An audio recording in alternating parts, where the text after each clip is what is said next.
Et bonjour, salut Skynox, j'espère que tu vas bien et que tu t'éclates bien avec ton nouveau tout beau ordinateur.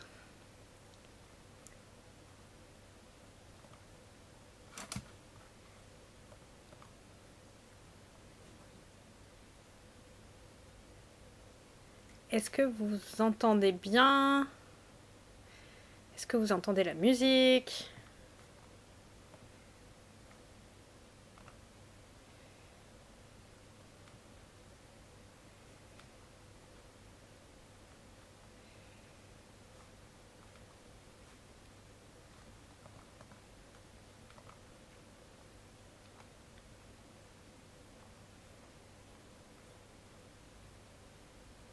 Écoute, moi ça va.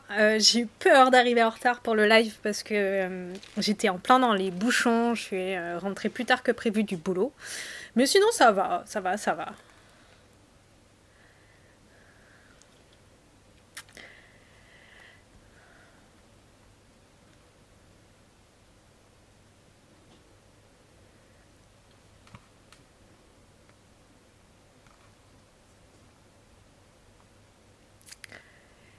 Du coup, tu joues à quoi en ce moment? Ouais, redescendu d'Octogone, c'était juste trop, trop bien. Franchement, j'ai hâte d'être en mai, quoi. Vraiment, j'ai hâte d'être en mai. Cette fois-ci, je pense que peut-être que je m'inscrirai à des tables, je sais pas, mais j'ai vraiment kiffé. C'était bien, toi, les jeux que t'as découverts, c'était bien.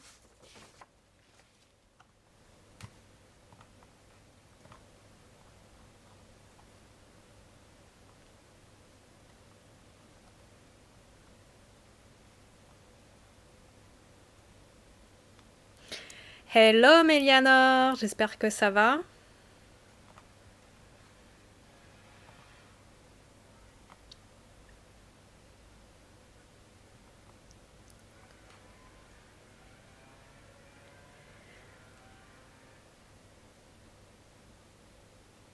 T'es passé rassasié d'Octogone. Ouais, je comprends. Mélianor, tu survis dans le froid du Nord? Ouais, aussi, je comprends. Je compatis. Écoute, nous, il faisait 20 degrés, petit soleil, tranquille. À part qu'il y avait du vent aujourd'hui. C'était pas très agréable, j'avoue.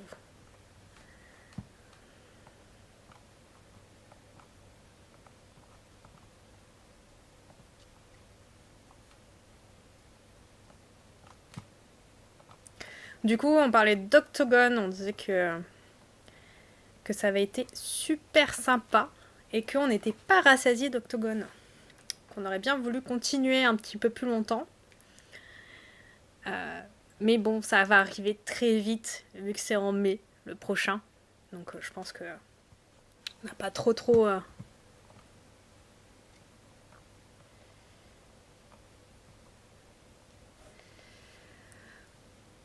On n'a pas trop à attendre, quoi. Donc ça va.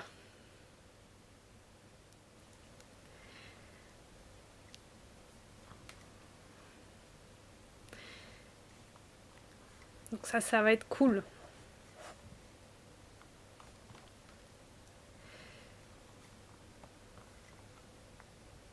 Est-ce que vous entendez la musique? C'est vraiment la question que je me pose, c'est est-ce que vous entendez la musique?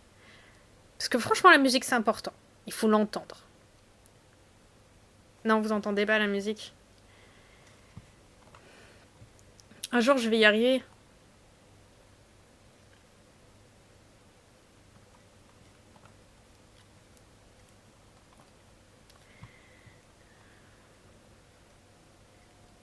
Un jour, je vous assure.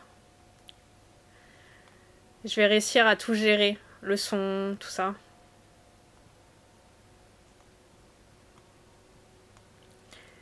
Parce qu'on vous met dans l'ambiance, parce qu'on va commencer avec un combat direct. Ok? Donc il faut se mettre dans l'ambiance.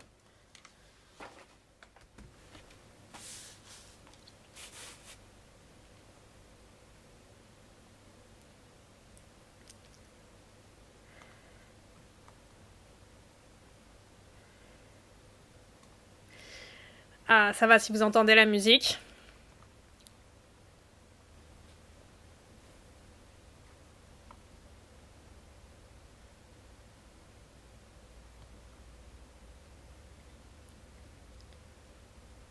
Ouais, c'était carrément cool de se rencontrer, Skynox. En vrai, en chair et en os.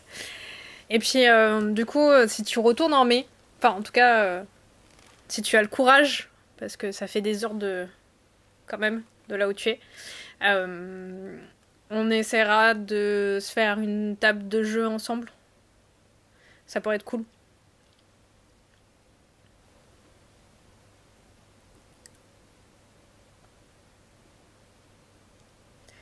Et du coup, en mai, je suppose que j'embarquerai Mélianor avec moi.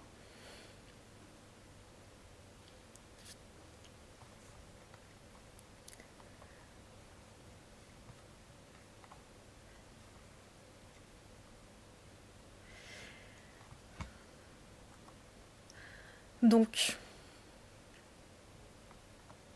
bah oui, hein. En fait, t'as pas trop le choix, Mélianor, tu viendras avec moi, quoi qu'il en soit. Il faut que tu découvres Octogone. Voilà. Ça, c'est clair et net. C'est juste. C'est juste un indispensable pour toi qui adore le JDR.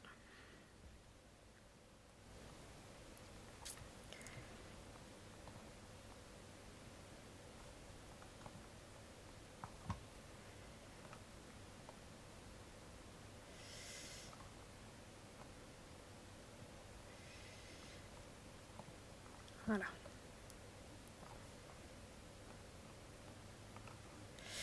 Est-ce que vous êtes prêts, du coup, pour la suite de Gary?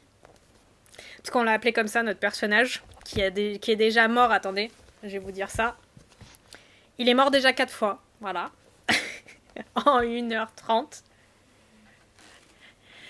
Mais oui, Skynox, mais alors avec un grand, grand oui. Je suis vraiment curieuse de découvrir ton univers sur Alice. C'est.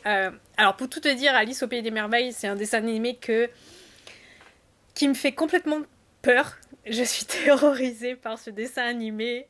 Mais en soi, en jeu de rôle, je pense que ça peut être extrêmement cool. Donc oui, c'est avec un grand plaisir. S'il est prêt, c'est stop.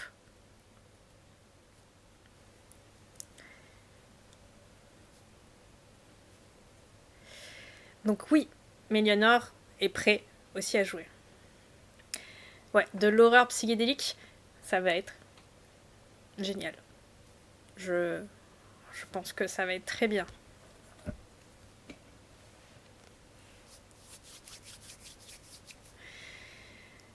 Donc, on fait un petit récap de ce qui s'est passé dans Aria. Donc, nous sommes un jeune qui a connu la rue, qui a été pris sous l'aile d'un grand mage, et, euh, et qui s'est retrouvé dans une situation fort déplaisante, c'est-à-dire qu'il s'est retrouvé le seul survivant d'un massacre de 50 mages. Gary est mort comme un caca 4 fois, voilà le récap. Non, non, non, non, on va pas rester sur ses morts, on va pas rester sur ses échecs quand même, le pauvre Gary. Le principe, c'est qu'à chaque fois qu'il meurt, on recommence là où on est mort, en fait, un petit peu avant, pour pas tout refaire à chaque fois. Mais c'est vrai que le pauvre, il est mort quelques fois dans d'atroces souffrances. Hein. C'est plus un mort-vivant, là, à l'état actuel des choses, que autre chose. Mais on va continuer l'histoire. Et bonsoir, Jess. C'est super. Merci d'être là. Voilà. Oui, Skynox. Euh, Pauvre Gary. Paix à son âme, plusieurs fois. Voilà. Et donc, on était arrivé à une cabane où on a vu une créature. Et cette créature, elle nous a demandé de l'aide. Je ne sais plus comment elle s'appelait. Je... Je ne sais même pas si elle a donné son nom, j'avoue. Et qu'on a accepté. Et on a du coup, on s'est dirigé du coup vers son potager, puisqu'il y a 2 sangliers qui l'embêtent dans ce potager.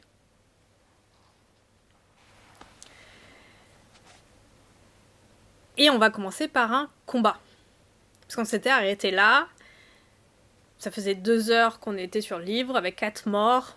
On a décidé que le combat, on le faisait pour cette fois. Donc voilà. Je vous relis le passage.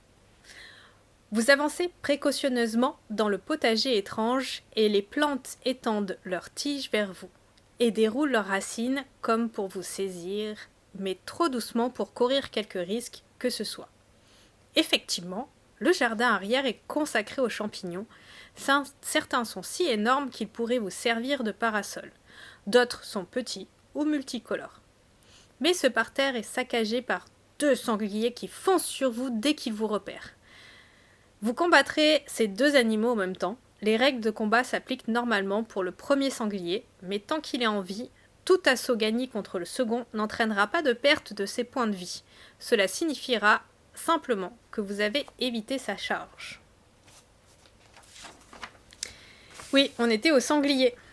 Du coup, les 2 n'ont pas les mêmes stats. On a un 5 d'habilité et un 11 d'endurance pour l'un, et on a un 7 d'habilité et un 6 d'endurance pour le deuxième. Donc le deuxième est un petit peu moins fort que le premier. Ok. Et là, c'est le drame. J'ai oublié comment on combattait.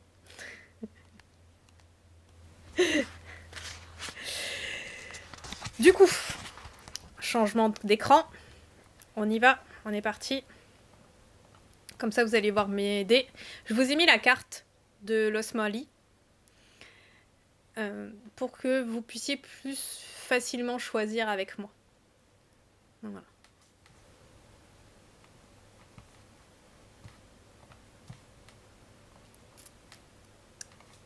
Hop.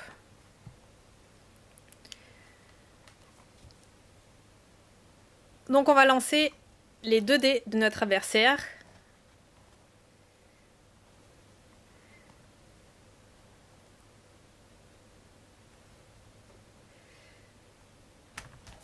Donc, le but, c'est qu'on lance les 2 dés de l'adversaire et on ajoute l'habilité de l'adversaire. Donc,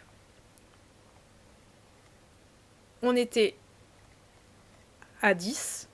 Non, c'est ça. J'ai pas vu le résultat. Je l'ai lancé, mais j'ai pas vu lequel c'était le résultat. Aidez-moi.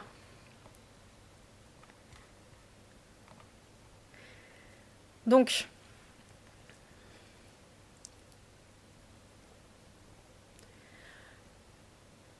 oui, c'était 8. C'est ça. Merci, heureusement que vous suivez. Hein. Sans vous, je sais pas ce que je ferais. Sa valeur, c'est d'habilité du premier, c'était 5. Du coup, on arrive à 13.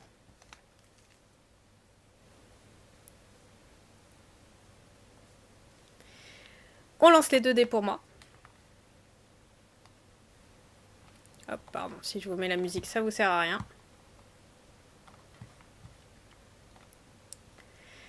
Donc ça fait 8. Et ma valeur d'habilité, on est à 9. Donc ça nous fait 17. Ça veut dire qu'on remporte la première bataille.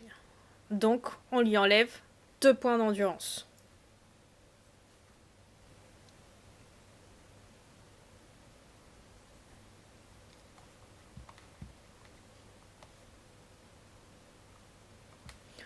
Oh là là, la page, elle sait. Elle a décidé de partir, elle a décidé de faire plein de choses. En fait, c'est... Voilà. C'est parce que j'ai changé la page d'écran et du coup, ça l'a perturbé, le pauvre.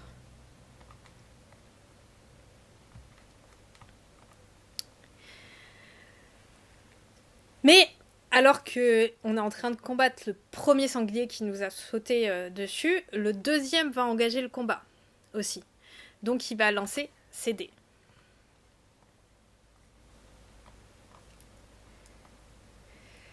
Et là, il fait un 10. Ce qui fait que vu qu'il a une habilité à 17, on arrive à 17. Moi, du coup, je suis déjà en combat avec le premier. Je ne peux que parer et essayer d'esquiver la bataille avec le deuxième. Donc, du coup, je vais lancer les dés et je n'y arrive pas. Ce qui fait que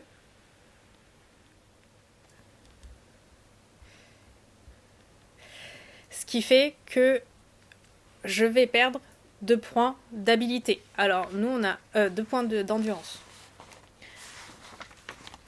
On a 20 points d'endurance.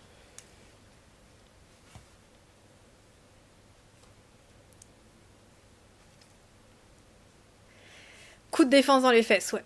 Là, on s'est préoccupé que du premier sanglier, on n'a pas vu le deuxième arriver et on s'est pris un coup de défense dans notre postérieur. Et que du coup, si c'est un beau postérieur, on peut dire... C'était quoi le terme que tu utilisais, Mélianor? Comme ça, j'apprends... On continue notre combat. Malgré cette douleur qu'on a, un calipige. Voilà, merci.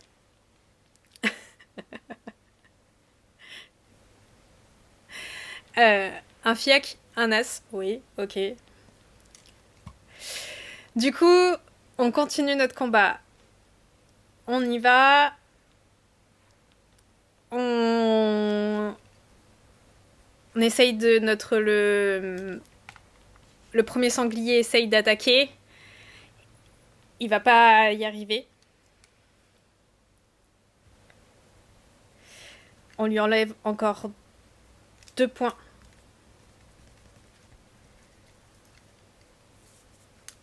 D'endurance. Donc on arrive. On a une dague. Et grâce à cette dague, on arrive à lui... On n'avait pas dit qu'on se combattait avec l'épée plutôt? Juste parce que je suis partie avec les dagues. Mais on fait juste une petite pause, on revient en arrière. On avait dit qu'on essayait de combattre avec l'épée, hein. C'est ça. Ouais. Donc, les stats sont différentes. Ça nous fait un -3 hein, en combat.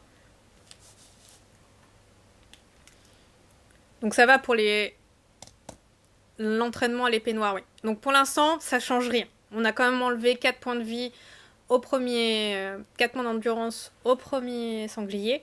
Et on va continuer. Est-ce qu'on va réussir à esquiver le deuxième? Qui est... bien... Est-ce que c'est bien engagé? Est-ce qu'on fait un petit pari? Qui dit qu'on va essayer de... qu'on va réussir à engager le premier? Enfin, à éviter le deuxième plutôt. Je lance pour le...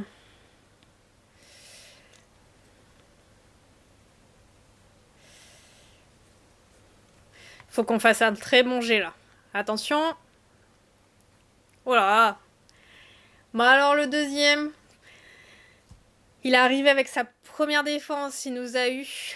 Il fait une deuxième coup au niveau de sa tête. Et on a un...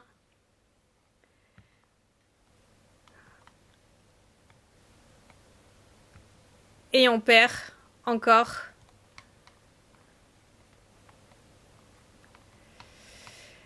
Et on perd encore nos points d'endurance. Il va nous faire mal, ce combat.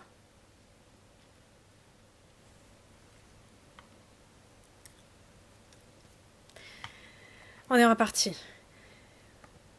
On a du mal, notre personnage a vraiment du mal à gérer les 2 sangliers. Il se sent assailli par le deuxième. Il essaye de résister au premier pour l'instant, il y arrive bien.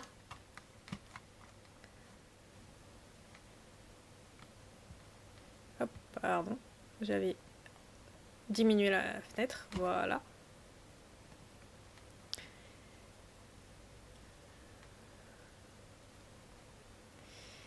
Et le premier, il est un peu impressionné parce que malgré tout ça, on arrive à tenir, on a une belle épée noire. Et donc,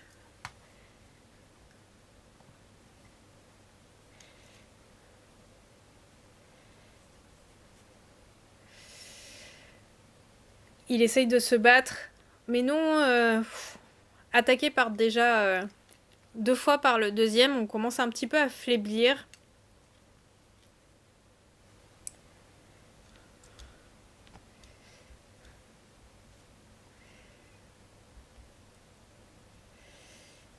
Mais on arrive. C'était juste. Vraiment, on est arrivé avec notre épée.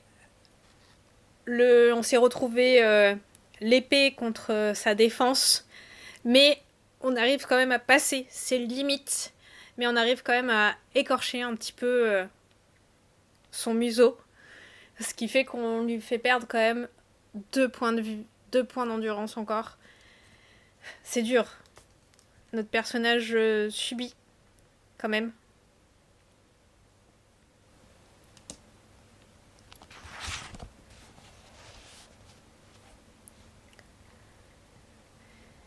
Mais l'autre continue.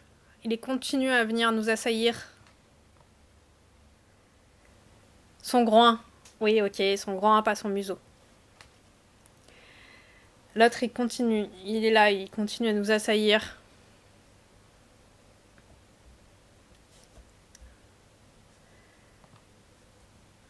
Mais cette fois-ci, on est là.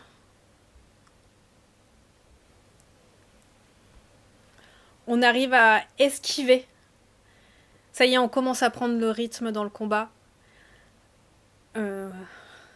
On arrive à un petit peu plus à gérer les 2 sangliers en même temps. Et alors que le deuxième arrivait encore avec ses défenses pour défendre le premier, on a réussi à esquiver. Et donc on continue. On continue.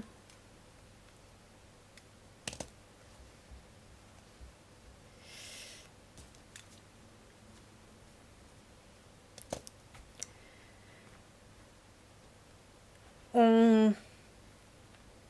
D'une rage, on essaye de s'en sortir.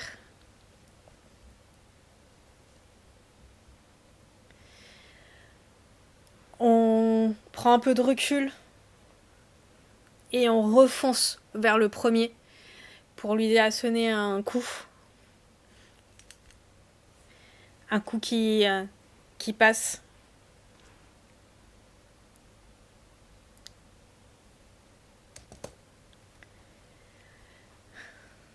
On recule à nouveau pour essayer d'éviter le deuxième.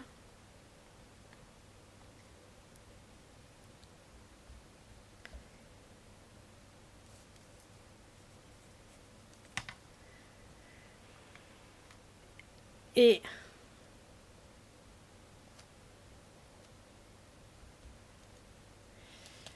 alors que l'autre sanglier arrive, essaye de nous charger, on a un de ses défenses qui vient déchirer une partie de notre habit, mais il nous touche pas. On a un réflexe qui fait que on recule un petit peu. Le premier est très très mal en point. On va voir si on arrive à l'achever.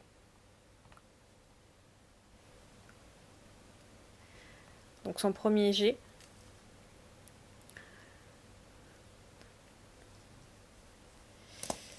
Ça a l'air plutôt bien parti.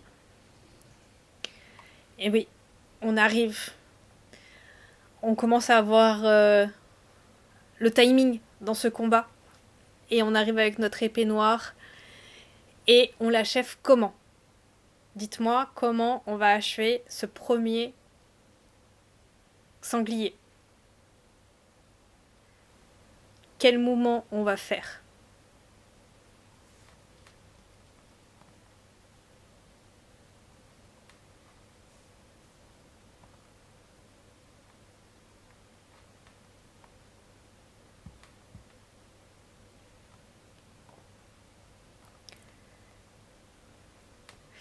la lame dans la tête au moment où il charge. Alors on y va. Let's go. Le sanglier arrive, il court. Nous on se tient prêt avec notre lame. On est là. Et au moment où il arrive pour charger, on lève notre épée et on lui enfonce dans le crâne. Et on utilise toute sa vélocité pour qu'il s'enfonce qui s'enfonce le long de notre épée. Et donc on vient de tuer le premier sanglier. Le deuxième arrive.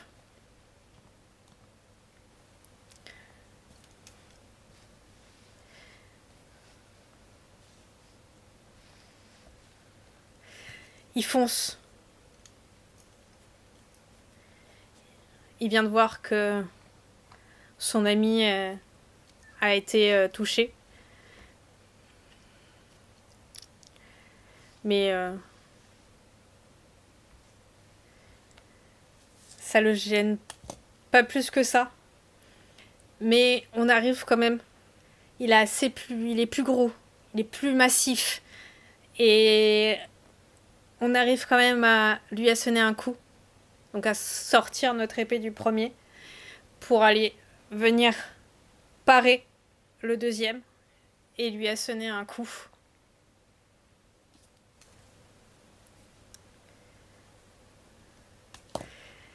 Et on continue. Il est enragé. Il commence à être énervé. Mais cette rage le perturbe grandement.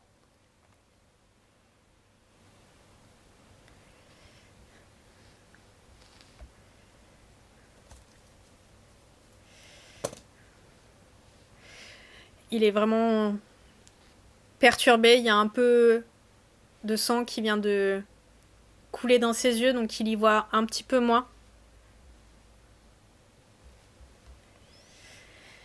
Donc on arrive à lui assonner un deuxième coup.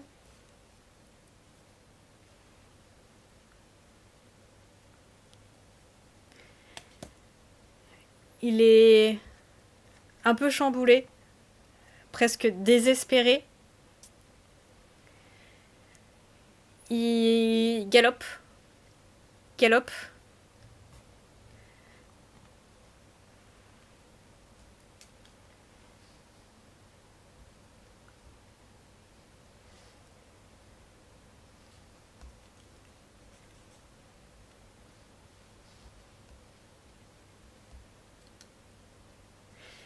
Et comment on va achever le deuxième? Gary a réussi. Comment allons-nous l'achever? Ce fut un combat qui était difficile au début, mais on a fini ce combat. Maintenant, on doit achever. Du coup, le sanglier avance, court, on entend ses pas qui labourent le sol. On arrive à l'esquiver. Donc du coup, le sanglier passe devant nous. Et dans un élan de vengeance, on va l'achever en lui mettant un coup fatal au niveau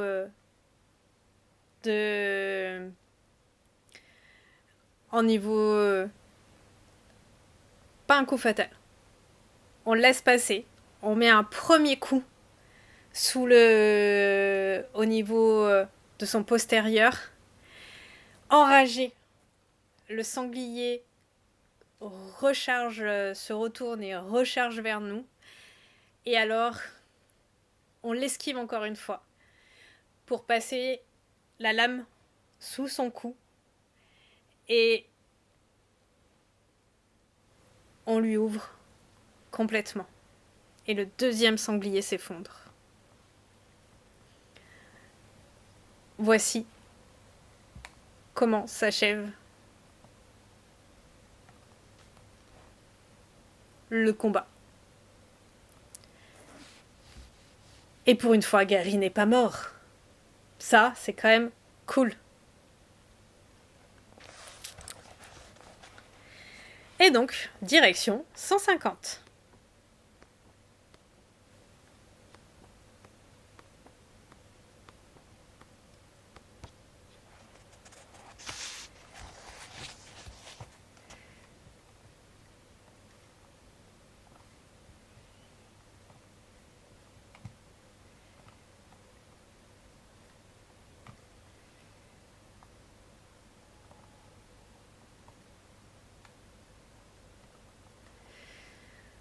Retournant du pied les sangliers, vous remarquez un gros champignon rouge qui vous rappelle une leçon de votre maître Péladan. Il s'agit d'un bidaou écarlate, un champignon toxique. Vous pouvez ramasser le champignon. Si vous plongez une lame dans ce champignon avant un combat, vous infligerez une perte d'endurance égale au résultat d'un dé au lieu des 2 points habituels. Après quoi, le bidaou écarlate ne pourra plus être utilisé. C'est bien ça. On a gagné un bidaou écarlate.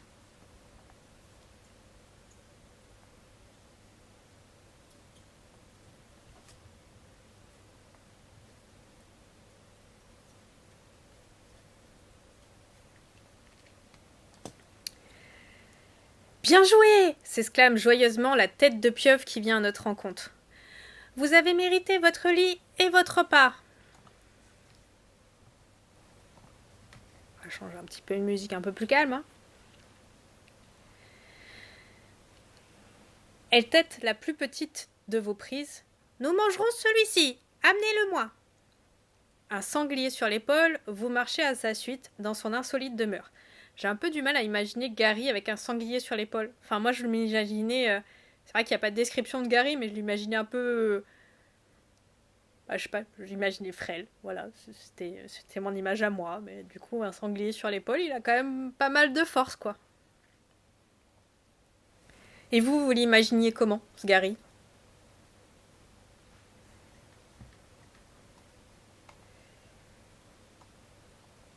Petit et trapu. Ok.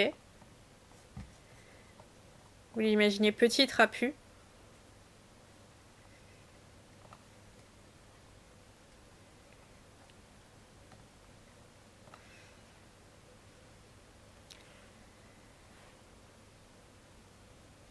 Même pas acheter un gâteau d'anniversaire.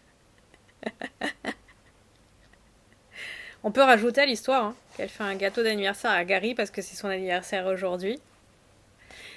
Ouais, pour le chat, c'est mon anniversaire aujourd'hui, c'est pour ça.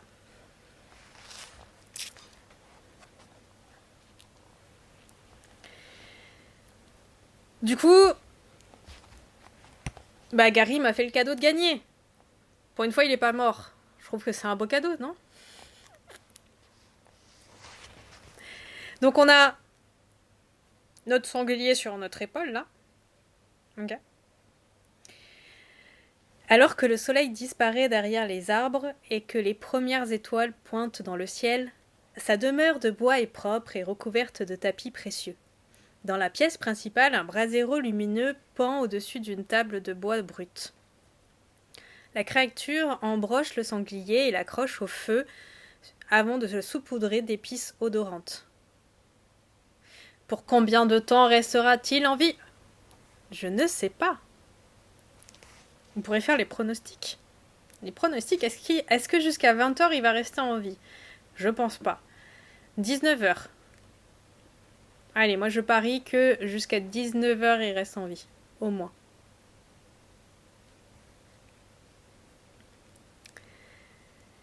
On m'appelle la sorcière de la forêt.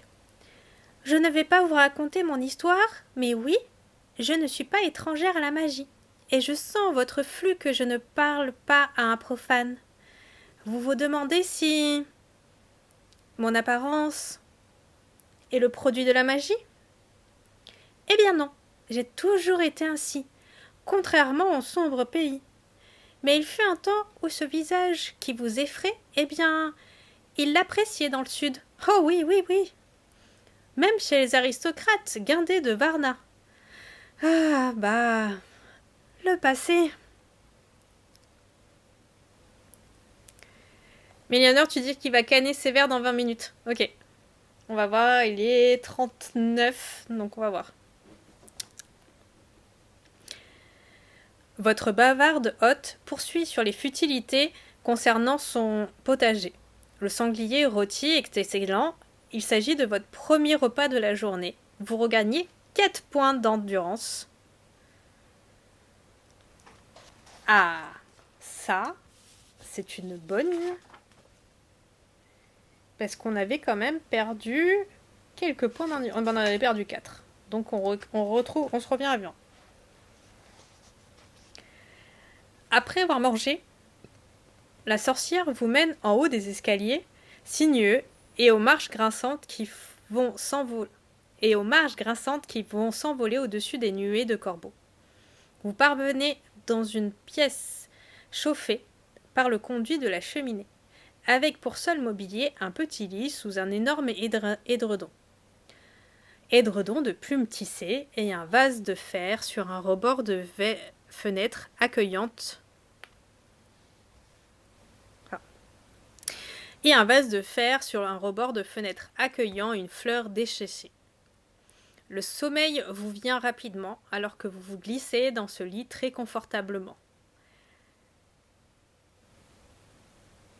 Et un de plus avec le cheval. Oui, on a perdu un point, mais celui-là, on l'a toujours pas récupéré. Hein. On est toujours à 20 au lieu de 21. On a toujours perdu un point d'endurance. Alors, est-ce que d'après vous, elle va essayer de nous tuer dans la nuit?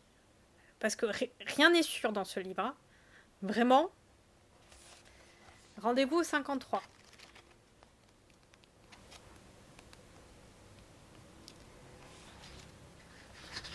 Non, elle va pas nous tuer.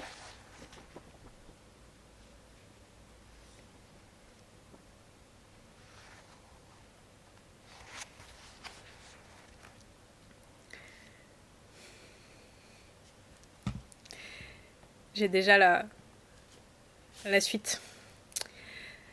Dans la nuit.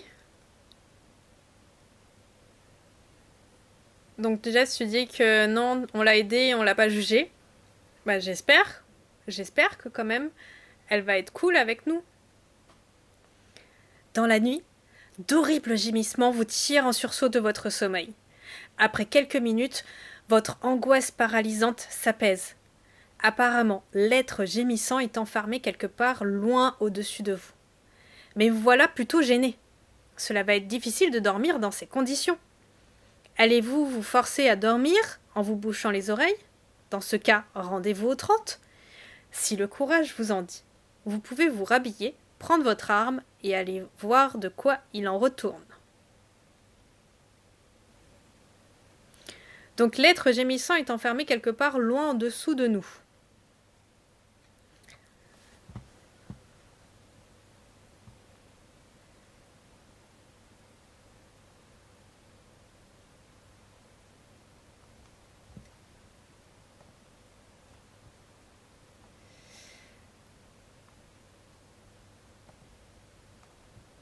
Donc,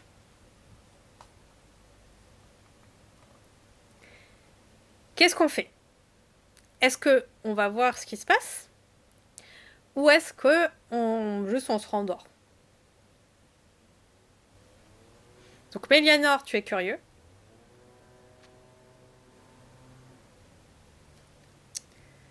Qu'est-ce qu'on décide?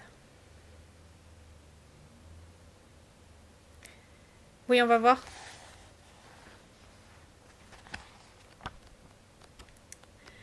Dièse, tu plus sois. Alors, si tu plus sois, on y va.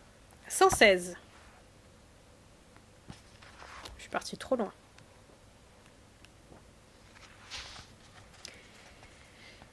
Vous traversez plusieurs pièces étranges à la lueur de petites bougies mourantes. Encombrées d'éléments d'alchimie, de cornues et de broyeurs emplis de liquides bouillants, de cerfs, de champignons et de lierres vivants, ou de plantes carnivores peu rassurantes. Pour ne rien arranger, la maison tout entière grince à chacun de vos pas. Vous identifiez la source des gémissements infernaux. Une trappe au sol ouvre un escalier qui s'enfonce dans des ténèbres totales. Tout bien réfléchi, vous pouvez remonter dormir. Et tant pis pour le bruit. Mais si vous voulez en terminer avec cette nuisance, vous pouvez descendre inspecter au 212. On continue ? Quand même, elle nous accueille, hein. On va voir ce qui se passe. On descend. Allez, on y va au 212.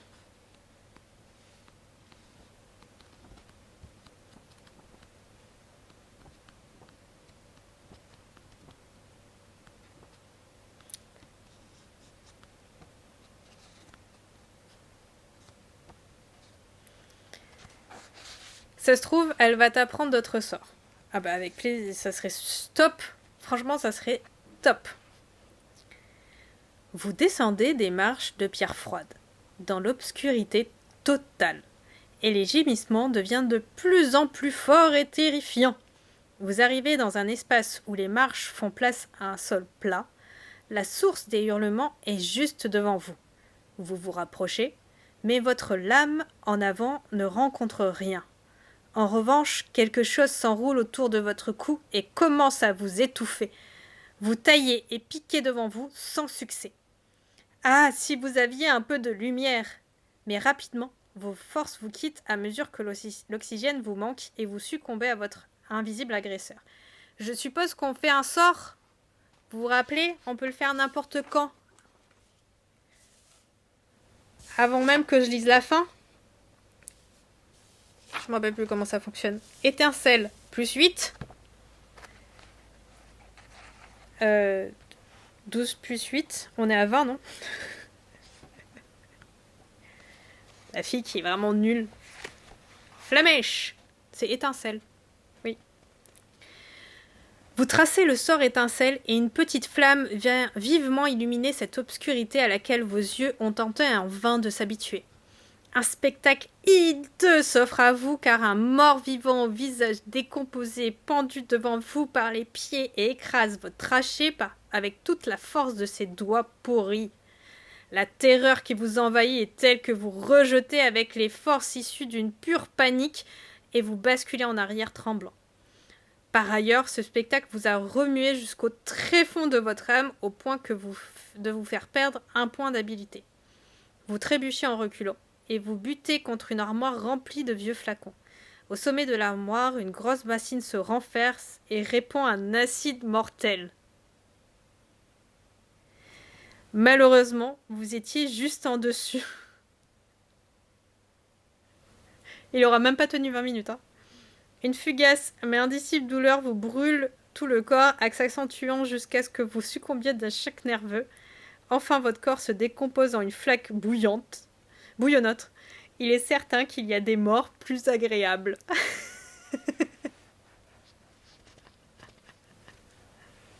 Vous voulez qu'on essaye parapluie? Ah bah oui, mais je suis bête. Mais oui, heureusement que vous êtes là. Donc à l'armoire, une grosse bassine se renverse et répand un acide mortel. Et là, on fait parapluie. Mais oui.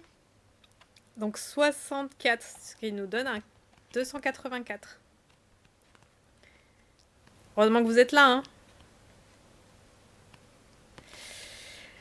Maître de vos esprits, vous dessinez très rapidement le sort parapluie et l'acide mortel qui contenait la bassine coule de part et d'autre de vous. Mais oui, c'était logique, parapluie.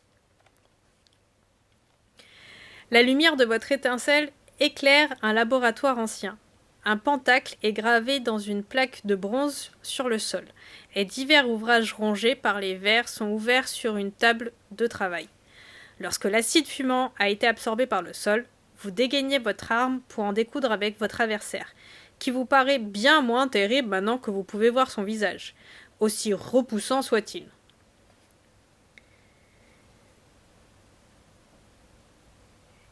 Il a une habilité de 3 et une endurance de 8. Donc il n'est pas très habile. On y va avec l'épée, toujours.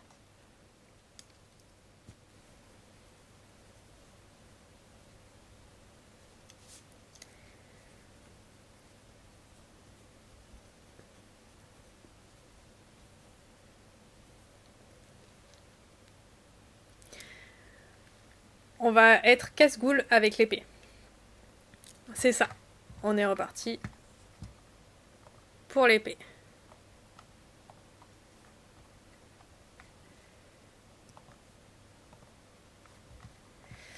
Et on se met petite musique de combat.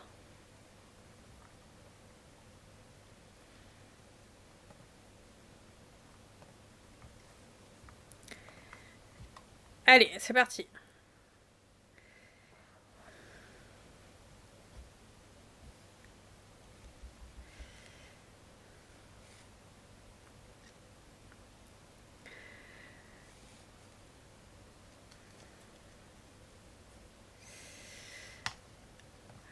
Donc il a une faible attaque, sans trop de difficultés, parce que maintenant on n'a plus qu'un malus de -2. On lui entaille une première fois.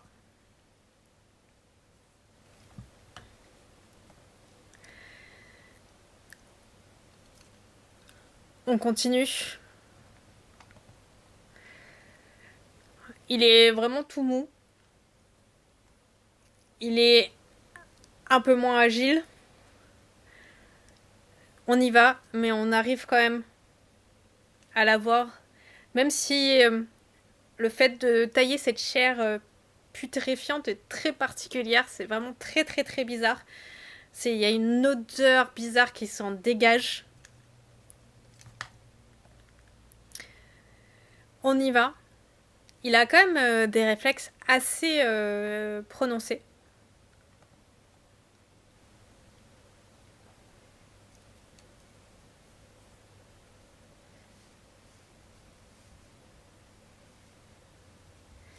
Mais même s'il devient un petit peu plus agile, comme s'il apprenait un petit peu nos schémas, on arrive quand même à l'avoir. Et par contre, cette odeur nous prend vraiment aux tripes. Hein. Et puis les ombres portées par nos flamèches sont assez particulières. Et puis le mort-vivant arrive, vient pour essayer de nous mordre. Et alors que il vient, comment on l'achève? Qu'est-ce qu'on fait?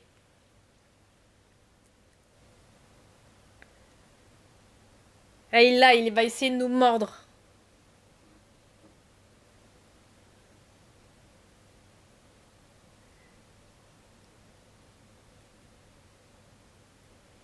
Qu'on lui coupe la tête.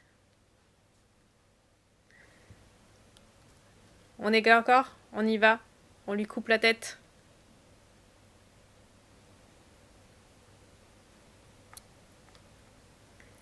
Donc on y va. Le mort-vivant avance. Il va venir essayer de nous attraper et nous mordre. Et là, on arrive avec notre épée. Et on fait un geste très, très net. Parce qu'on commence à maîtriser un petit peu notre épée.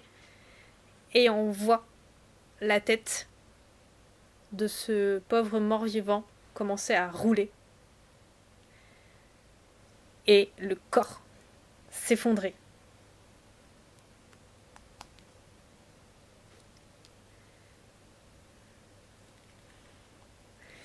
Votre bruyant adversaire n'oppose qu'une résistance haineuse mais vaine.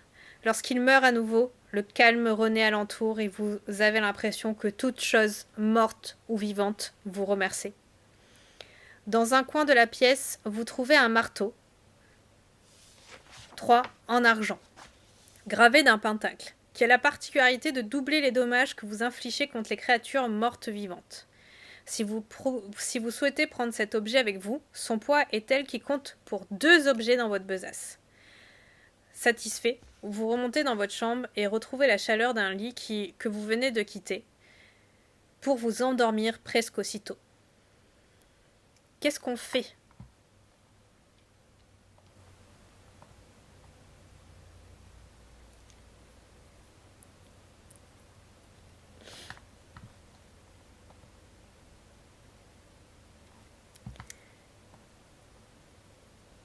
Qu'est-ce qu'on fait ? On prend le marteau. 1, 2, 3, 4. Je sais plus combien d'équipements on a le droit. C'est 10, non ?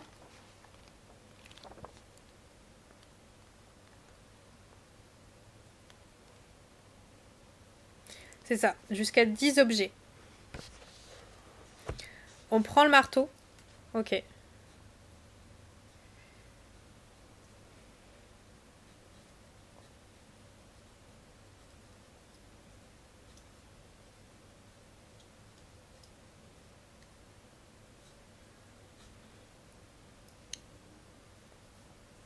Donc je vous rappelle, hein, si on utilise le marteau, pour l'instant on a un malus de -3.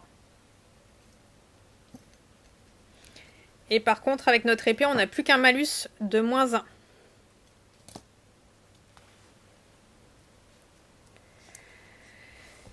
Et donc on va dormir tranquillement. On retourne au 57.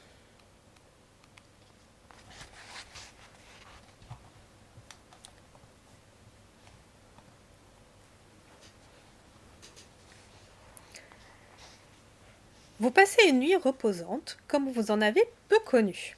Les massures abandonnées ou les auberges miteuses dans les beaux jours ayant été votre lot la plupart du temps, et vous gagnez 3 points d'endurance. On récupère tous nos points d'endurance. Ça, c'est la bonne nouvelle. Youhou!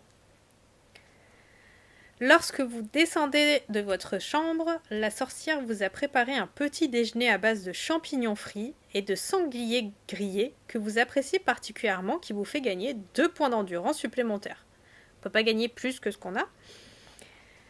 Le visage aux tentacules mouvants semble sourire derrière sa large écharpe alors que la sorcière s'assied en face de vous. Je vous dois un petit extra pour m'avoir débarrassé de Manzazu. Je l'avais neutralisé, mais à peine m'approchai-je qu'il m'a envoyé ses grosses pattes de tous les côtés. Et vous connaissez les morts-vivants, ils ne se reposent jamais. Bref, j'ai cru comprendre que vous taquinez la magie. Alors peut-être ceci pourra vous être utile. Il s'agit du sort d'ouverture. Ouh, on a un nouveau sort. Je le note. Ouverture 13. Alors, qu'est-ce qui fait ce sort? Meilleur sort au monde, ça? Alors, on va voir. Elle fait un petit signe qui vous reproduisez consciencieusement. Cela peut déverrouiller des serrures si besoin, mais pas ouvrir des portes coincées. Allez, bon vent, aventurier. Le soleil est déjà haut depuis longtemps. Notez sur l'une des branches de l'heptagramme de votre feuille le sort d'ouverture avec son chiffre associé 13. Un sort pour déverrouiller les serrures. Si vous aviez eu cela au temps de Varnia, vous auriez pu en faire des choses. Votre bonne fortune vous fait gagner 1 point de chance. Vous prenez congé. Ah, c'était bien parce qu'on en avait perdu un. On l'avait déjà utilisé. Vous prenez congé de la sorcière et alors que vous reprenez le sentier, vous remarquez que le deuxième sanglier de la veille, pas de la vieille, bah non, c'était pas une vieille, c'était la veille, a été transformé en zombie et laboure sagement le potager avec un soc. Vous avez l'image en tête? Parce que moi je l'ai, hein. Le sanglier avec un soc qui est en train de labourer le champ. Enfin, le sanglier mort-vivant. Enfin, voilà, ça me fait sourire, moi. Mais bon. Vous vous engagez plein en cœur de la forêt de Bolaïr en vous rendant au 187.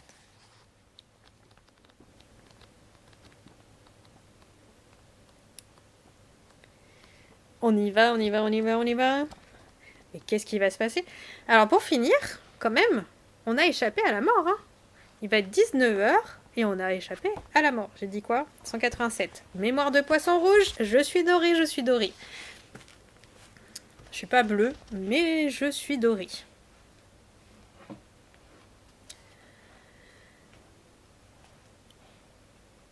On y va. Loin de la côte, les arbres se font plus grands, leur frondaison plus fournie. C'était bien 187, hein. J'ai un doute là. Mémoire de poisson rouge, mémoire de poisson rouge. C'était 187. Et comme il parle d'une côte, ça m'a perturbé. Ça m'a complètement perturbé. Loin de la côte, les arbres se font plus grands. Leur frondaison plus fournie atténue la lumière du jour et confère à ces lieux une humidité omniprésente. Des pins plus grands sont couverts de mousse et l'humus frais est plus doux sous vos pieds. C'est agréable. Votre sentier sinue entre des cascades de lumière qui tombent entre les branches, vous faisant apprécier la marche. Vous rencontrez parfois des petits rongeurs ou des daims qui fuient de tous côtés à votre approche. Vous aboutissez sur une nappe de lumière plus grande que les autres, dans une clairière où les vestiges d'un temple ancien gisent en ruine. Vaincu par un gigantesque figuier dont les racines au fil du temps ont décelé chaque pierre des murs en un lent combat. Plusieurs lianes tordues tombent sur ses branches, lui donnant un air faux de sol pleureur et renforçant son aura de mystère. Mais votre attention est vite détournée par ce qui vous attend au pied de l'arbre. Une armure rouillée, quelques os, un crâne humain, diverses armes et quelques reflets dorés qui réveillent en vous votre instinct de chapadeur. Eh, c'est dur à dire ce mot, hein. C'est un chat pardeur. Voilà. Allez-vous fouiller les effets pour voir s'il y a quelque chose à récupérer ou poursuivre votre chemin au cœur de la forêt? Alors, que faisons-nous? Est-ce qu'on suit ou est-ce que on va?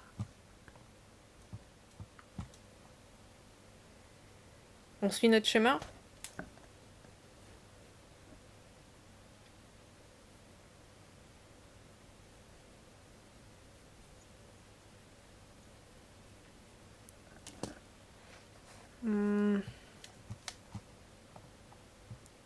On suit notre chemin.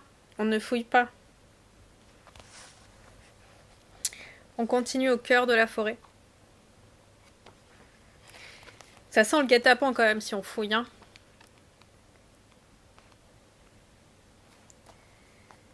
Au fil de votre marche, la forêt s'éclaircit et le chemin s'élargit en contrebas de la colline que vous descendez. De pauvres maisons de bois sont rassemblées autour d'un torrent au cours vif. Vous passez à un potager cultivé, mais dans le village, un silence de mort règne en maître. Les maisons n'ont pas de porte et semblent avoir été abandonnées depuis longtemps. Au centre du regroupement de masures, un piédestal soutient un croissant de pierre où vous pouvez vous installer pour manger une de vos provisions, ce qui vous fera gagner, si c'est votre premier repas de la journée, 4 points d'endurance. Que vous mangiez ou non, vous vous délassez quelques minutes dans le bruit du torrent en restant alerte au moindre signe de vie, sans grand résultat. Allez-vous pousser plus loin votre fouille du hameau ou reprendre sans tarder votre route? Qu'est-ce qu'on fait cette fois-ci? Parce qu'on n'a pas fouillé les ossements qui étaient au niveau du temple. Est-ce que on se préoccupe de savoir ce qui s'est passé dans ce village abandonné? On fouille. 283.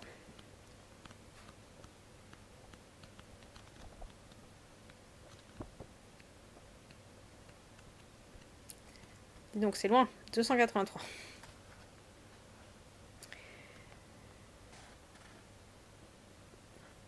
Prudemment, hasardant un regard furtif, vous observez les masures abandonnées. Les masures, pas les massures. Abandonnées. Table de bois délabrée, lit effondré, étagère en lambeaux. Un pauvre mobilier vide de tout objet digne d'attention. Sauf peut-être dans cette maison, où la poussière est moins épaisse et où un foyer récent a laissé quelques cendres. Est-ce qu'il y aurait quelqu'un dans cette maison? On va le savoir tout de suite.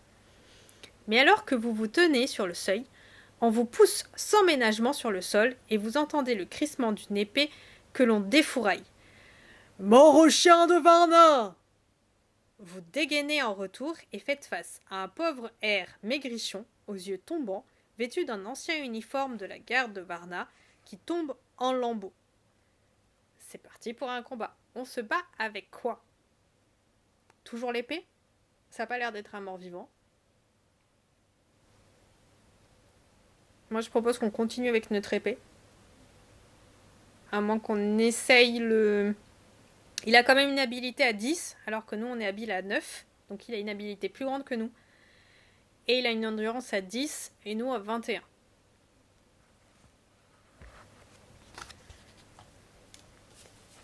Donc, sachant qu'avec l'épée, on a une...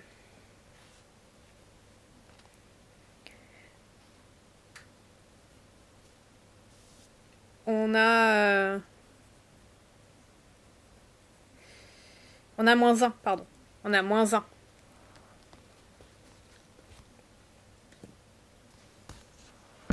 Alors qu'avec les dagues, on a plus 2. Hein. Je vous rappelle qu'on a toujours les dagues au cas où. Hein. Donc on est parti pour l'habileté.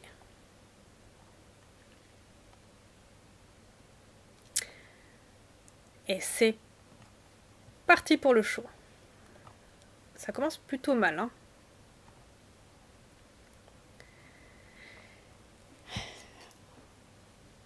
Donc là, il fait 22 en attaque.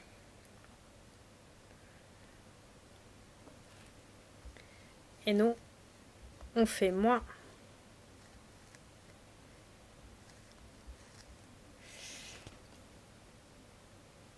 Puisque on va faire que 16. Donc la première attaque, on est surpris. Il nous a pris au dépourvu. Du coup, en fait, on n'arrive même pas à parer. Il nous fait une première blessure.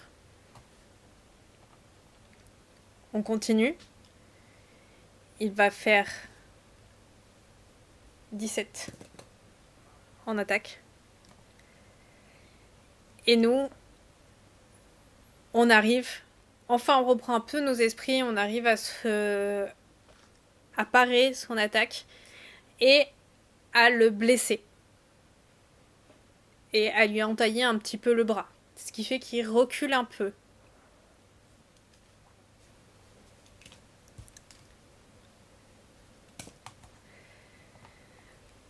Il continue à nous attaquer.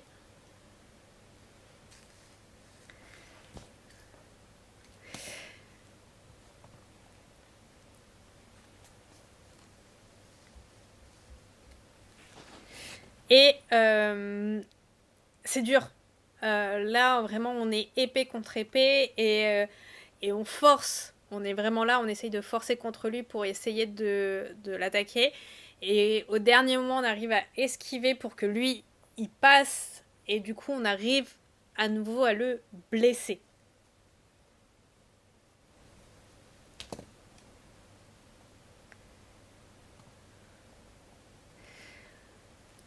Lui, il est déstabilisé.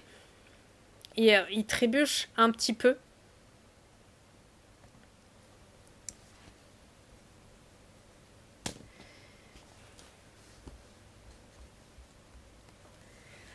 Et du coup, on en profite, vu qu'il est déstabilisé, pour lui assonner un autre coup et le blesser de nouveau.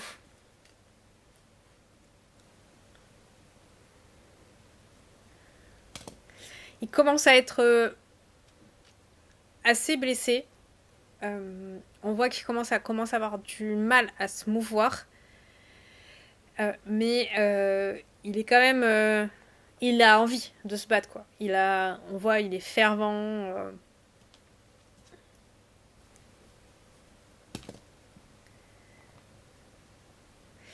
Mais on se laisse pas impressionner. On se laisse pas impressionner par ses cris, sa force.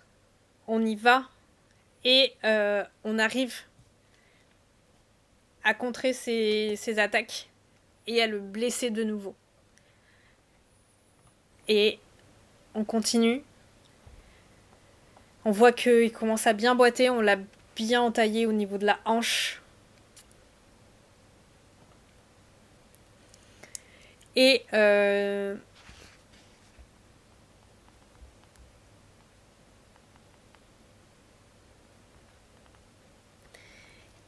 malgré le fait qu'on se laisse un petit peu, on se dit que c'est bientôt gagné en fait. Et du coup, on ne voit pas l'attaque qui fait sur nous. Et il vient nous blesser au niveau du flanc gauche. On a jugé trop vite le fait qu'on allait sûrement gagner. Et donc du coup, on se fait avoir. On se reprend un peu. On essaye de reprendre nos esprits. Mais l'attaque a commencé à bien entailler notre flanc. Et on est surpris. Parce qu'on pensait que le combat était presque gagné. Donc on subit une deuxième attaque. Et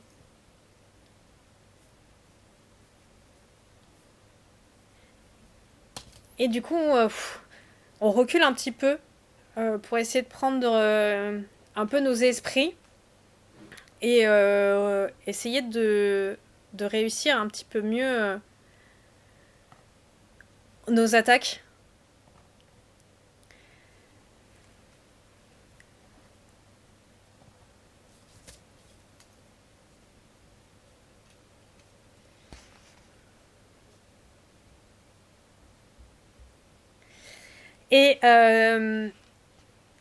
Et du coup, dans un dernier élan, le soldat arrive pour essayer de nous blesser de nouveau. Mais on arrive à le contrer et à le blesser de nouveau. Comment on le finit? Comment on le tue, ce pauvre soldat qui a voulu nous attaquer?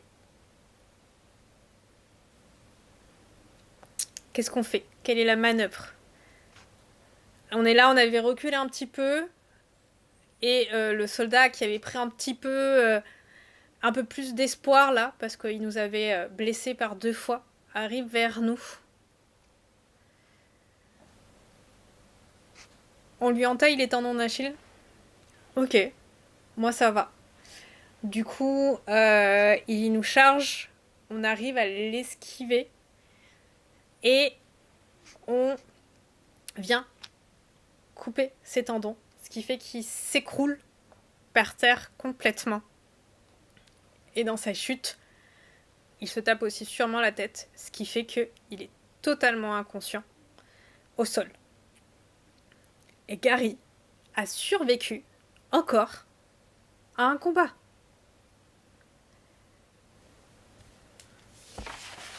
Bravo Gary! On a 15 ans d'endurance par contre, et c'est surtout que maintenant on n'a plus de malus avec l'épée. Et ça, c'est cool! Déjà, on est à 0 de malus avec l'épée. Donc déjà, on commence à être bien. Ok? Ok. Hop. Je reviens en 2 secondes. Est-ce qu'on peut fouiller le corps? Je ne sais pas. Je reviens 2 secondes. J'ai un chat à faire rentrer.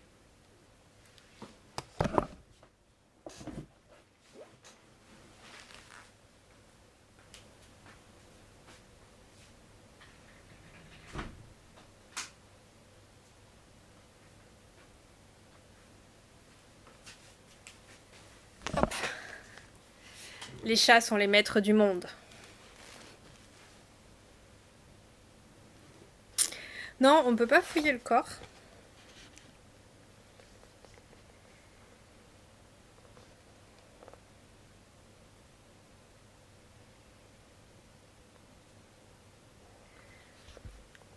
peut pas fouiller le corps, mais par contre, j'avais pas lu jusqu'au bout.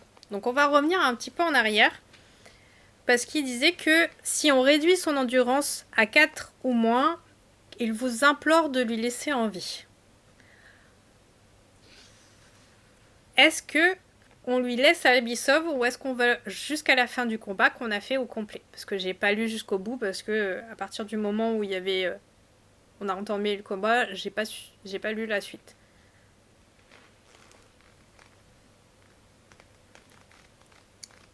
On va jusqu'au bout du combat? Parce que le oui, du coup, je sais pas ce que ça veut dire. Parce que j'ai posé 2 questions, ce qui est complètement débile. Hein. J'ai posé 2 questions en même temps.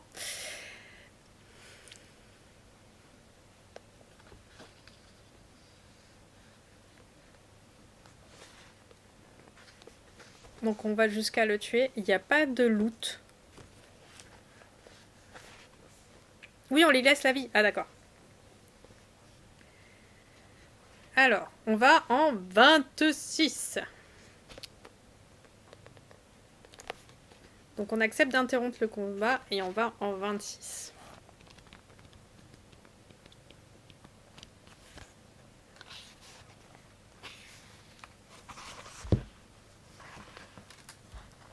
Au cas où, je garde la page.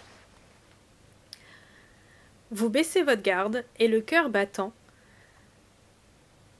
Vous baissez votre garde, le cœur battant, et vous n'avez pas à le regretter. Sans fourberie, votre adversaire jette son arme et à genoux, vous remercie de lui laisser la vie sauve. Je suis prêt à retourner à Varna pour subir votre impartiale justice, messire, mais laissez-moi la vie sauve.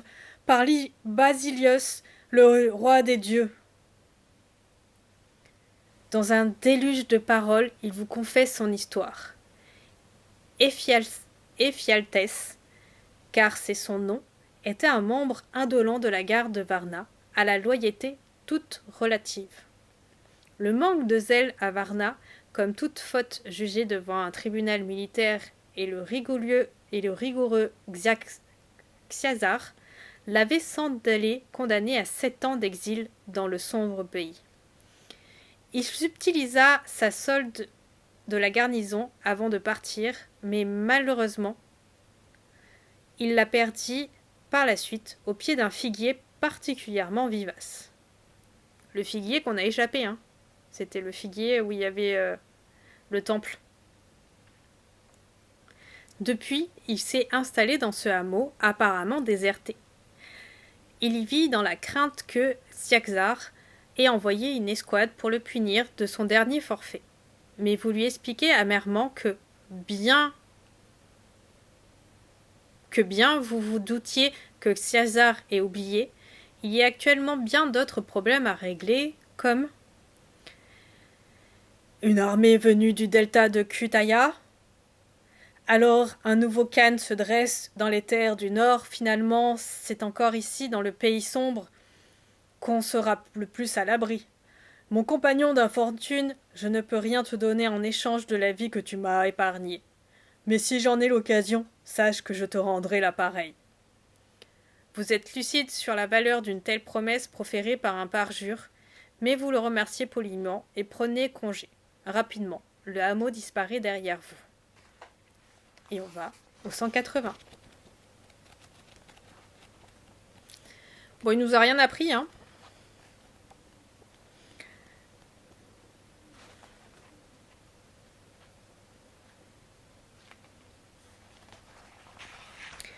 Votre route oblique vers le centre de la péninsule de Galibolou.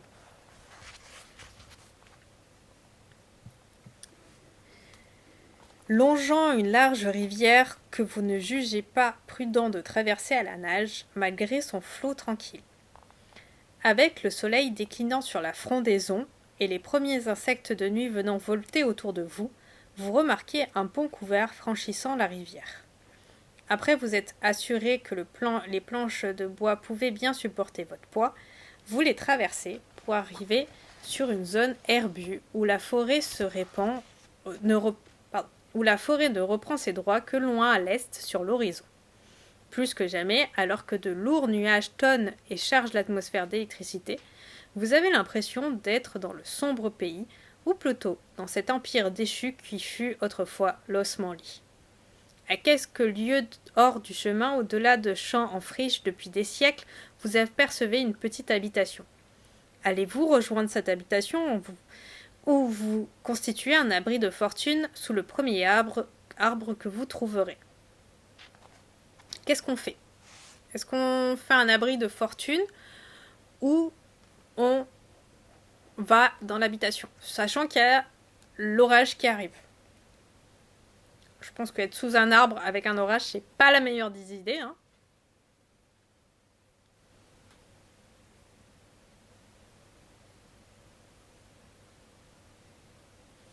Je pense que c'est vraiment pas la meilleure des idées. On va à la maison, hein. Moi, je suis d'accord.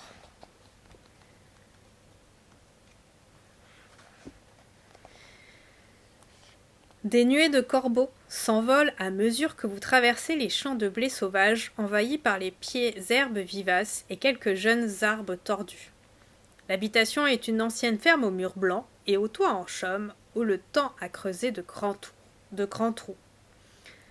Les premières gouttes lourdes d'un orage qui s'annonce terrible font plier les feuilles et lissent la paille qui recouvre les trous dans les murs. Une porte battante donne sur un intérieur rendu misérable par le temps et l'abandon. Quelques étagères ornées de vaisselle brisée, un âtre obstrué par les ans, des meubles à moitié réduits en poussière, un sol recouvert de joncs séchés. Mais alors que l'orage crève les cieux, vous n'êtes pas mécontent d'avoir un toit, fût-il percé çà et là, et vous organisez rapidement l'intérieur pour faire fuir l'eau au dehors. Vous tentez d'allumer un feu, mais à part rassembler des herbes et des brindilles encore sèches, le résultat n'est pas bien convaincant puisque vous n'avez pas de quoi provoquer une flamme. Et si on a un sort flamèche, non?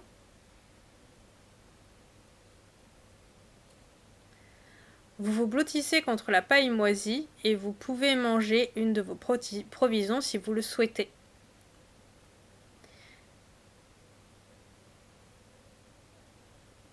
On essaye, mais j'ai peur de mettre le feu à la maison en fait. On essaye d'utiliser le sort flamèche.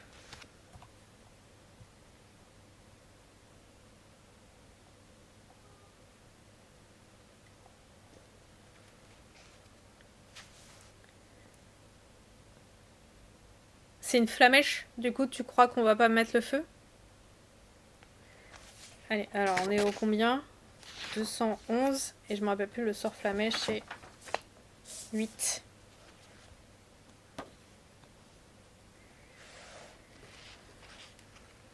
Vous tracez le sort d'étincelle et votre femme embrase rapidement votre petit foyer. Un feu rasséréné. Oula, alors, le soir comme ça, des fois c'est compliqué dans ma tête. Rassérénant.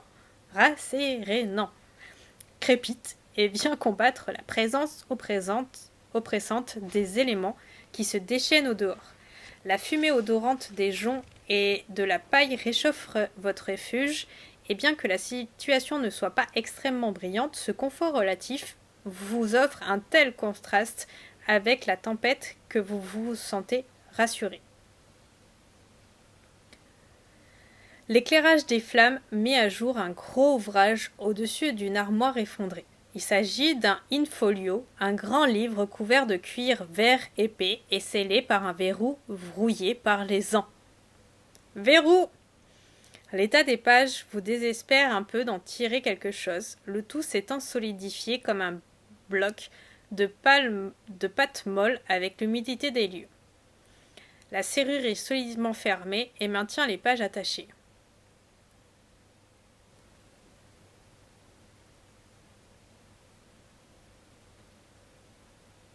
Verrou. On utilise le sort ouverture.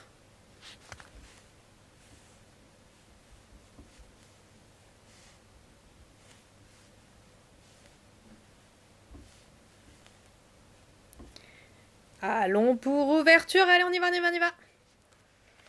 C'est parti. 219 plus 13. On est à 232. Alors, qu'est-ce qui va se passer? Qu'est-ce qui va se passer? Vous tracez le signe ouverture et sous vos yeux ébahis, la serrure se débloque et l'ouvrage s'entrebâille. N'empêche, je kiffe trop ce système-là. De pouvoir utiliser le sort quand on veut, que ça soit pas écrit. Moi, ça me fait vraiment kiffer, là. Je suis vraiment surexcitée, quoi. Les pages sont collées et seuls certains fragments sont déchiffrables.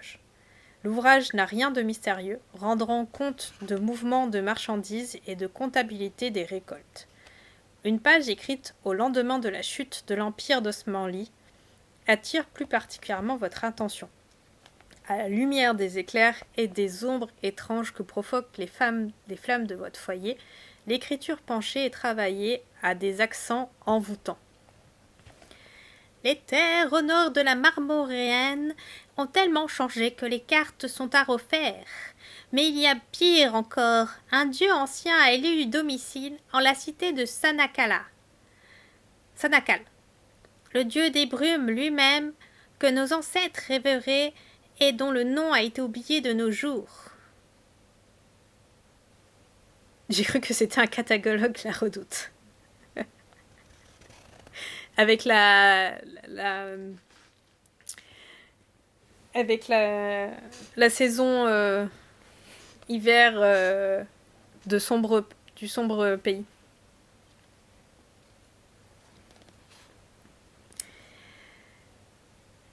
Le dieu des brumes lui-même, que nos ancêtres révéraient et dont le nom a été oublié de nos jours. Moi qui n'ai jamais cru aux dieux, j'ai vu de mes yeux l'anneau de brouillard saignant la cité, menant à des créatures terrifiantes et de mortels périples celui qui s'attire le courroux de ce dieu fantasque. Avec l'arrivée depuis le nord des créatures démoniaques, ce n'est plus une question commerciale, mais réellement de survie qui se pose à nous aujourd'hui. Nous n'en voudrons rien au monde, mais nous envisageons de refaire notre vie à Varna, et dans ces royaumes que nous n'avions considérés jusqu'à présent comme nos ennemis. Le Khan aura donc tout perdu, jusqu'à ses plus humbles fermiers. C'est la dernière page de l'ouvrage. Méditant sur ces mots, vous finissez votre nuit.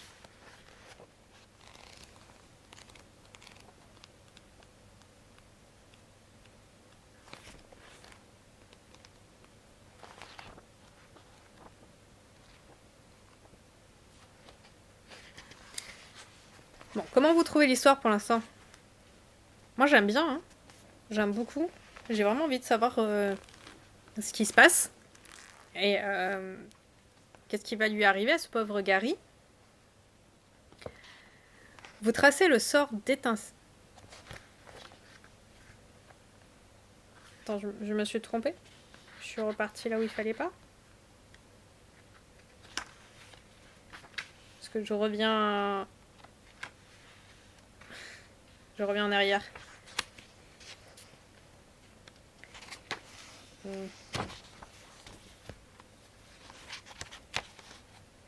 Méditant sur ces mots, vous finissez votre nuit. Au 219. Ah oui. Vous vous blottissez près du feu et après une longue journée de marche et d'aventure, le sommeil vous gagne rapidement. Une nuit reposante se passe, même si vous êtes souvent réveillé par de nombreux coups de tonnerre, tels des explosions terribles. Vous regagnez 2 points d'endurance. Ça nous fait un petit peu de bien, hein. Oui, curieux de la suite de l'histoire. Donc on gagne 2 points d'endurance, on revient à 17. Le matin arrive et chasse les dernières forces de l'orage. Rassemblant vos affaires, vous reprenez la route sous un ciel toujours plombé, foulant à un chemin de boue qui traverse des champs partiellement brûlés. Votre chemin vous amène au 213. Gary n'est pas mort aujourd'hui et du coup tu es triste, Jess. Écoute, il nous reste un petit peu de temps encore. Peut-être qu'il va mourir d'ici la fin de la session. La route large tracée d'ornières, maintenant ancienne, se divise en 2 à l'approche d'une nouvelle forêt. Vous considérez vos options alors que de petits papillons argentés volaient autour de vous et que le soleil perce enfin la couche des nuages. Vous avez la possibilité de poursuivre votre route vers Sanakal, soit en allant vers le nord, sur un chemin qui doit probablement longer la côte, soit en traversant la forêt tout droit. Alors, quelle est la meilleure? Donc soit on va vers le nord, soit un chemin qui doit probablement longer la côte, soit en traversant la forêt tout droit. Donc soit on longe la côte vers le nord, soit... Alors Sanakal sur la...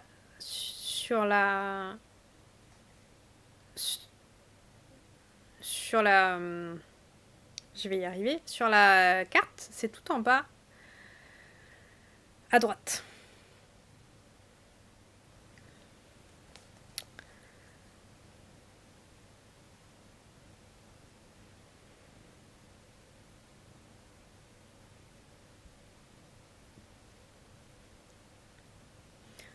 Donc soit on longe la côte, soit on va tout droit dans la forêt. La forêt nous a pas mal servi en vrai. Oui, pour l'instant la forêt nous a pas mal servi. On va en forêt, direction 122. 122, 122, 122.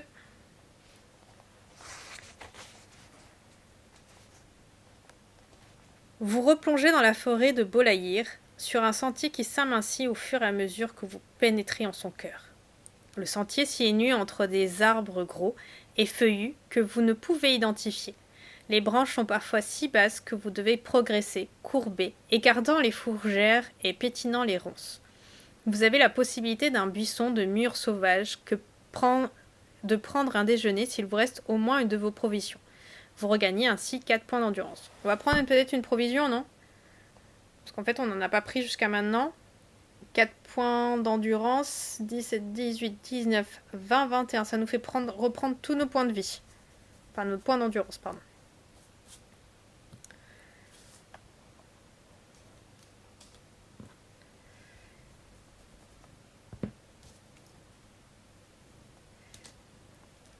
Vous ne progressez pas très rapidement, mais au moins vous avancez en ligne droite et ne faites aucune mauvaise rencontre. Ce qui n'est pas étonnant somme toute, le sentier se faisant piste d'animaux que nul humain n'a dû frôler depuis probablement des dizaines d'années.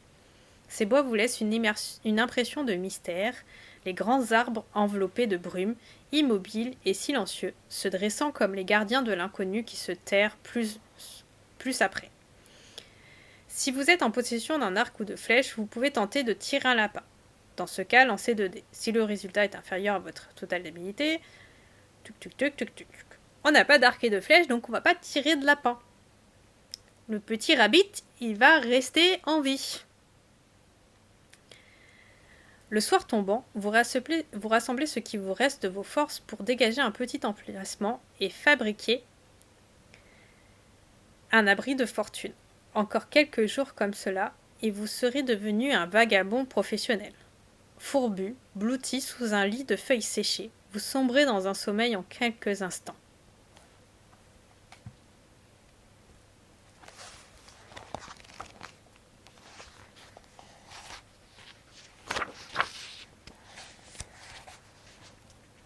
Où que l'on soit dans le monde, les rêves vous mènent toujours au même endroit.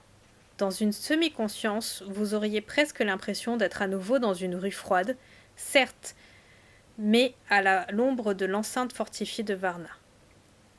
Mais il n'en est rien.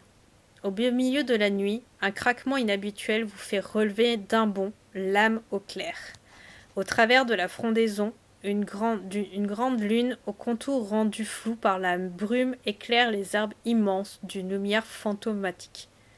Le souffle court, vous sentez la terre trembler par intermittence, comme si un monstre gigantesque s'approchait en courant. Au loin, vous distinguez des arbres se plier, et même être arrachés par des craquements infernaux. Alors que la course de cette improbable créature s'accélère dans votre direction, vous déglutissez, serrant la garde de votre lame et vous en faire craquer les doigts. 2 yeux jaunes dansent dans le brouillard comme des papillons fous, et la silhouette étonnante d'un chien titanesque, plus grand que le temple des 50 à Varna, fonce vers vous au grand galop, la gueule béante. Vous préparez votre départ en murmurant quelques mots pour les passeurs d'hommes, mais lorsque la gueule du monstre vous saisit, elle le fait avec douceur sans vous blesser. Un instant, vous étouffez sous la langue râpeuse et puante du chien, accroché à une canine large comme un tronc d'arbre. Puis, d'un coup d'échine, le molosse vous envoie voler dans les airs jusque dans une cage fixée sur son dos. La cage est déjà remplie de plusieurs cadavres d'humanoïdes et de sangliers. Vous atterrissez sans trop de mal sur les flasques, perdant un point d'endurance. Vous êtes brinque-ballé à toute vitesse lorsqu'un dard ramassé par le limier, lancé à toute allure, vole dans les airs pour s'écraser à vos côtés. Vient ensuite un elfe noir, mais sa réception est moins heureuse que la vôtre, et un craquement vous fait comprendre qu'il a la jambe brisée. Qu'à cela tienne, reconnaissant votre profil de Varna, il dégaine une lame fine et noire, et dans le chaos de cette cage ballottée de tous les côtés, se jette sur vous.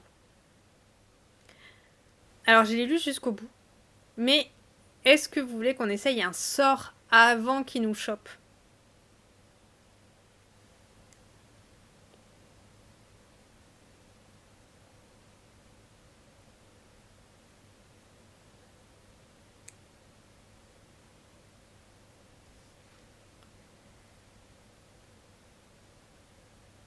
Ouverture. Ah oui, une fois qu'on est dans la cage, on fait ouverture. Ok. Ok. 13. Du coup.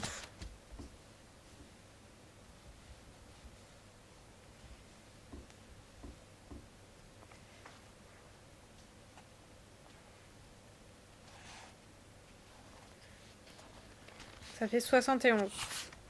Après, je sais pas si elle est fermée, la cage. Hein. 71. Vous vous agenouillez et sans scrupule, vous écartez les ossements du précédent aventurier venu mourir en ce drôle d'endroit. Après tout, il était certainement venu piller... Non, ça fonctionne pas.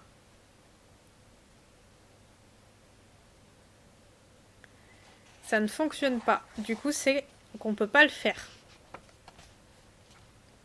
C'est pour ça, je pense pas qu'elle soit fermée, la cage. Hein. Je pense qu'on se retrouve sur cette cage, mais qu'elle est pas vraiment fermée. C'est juste qu'on est sur un chien titanesque qui est au galop avec une cage sur le dos.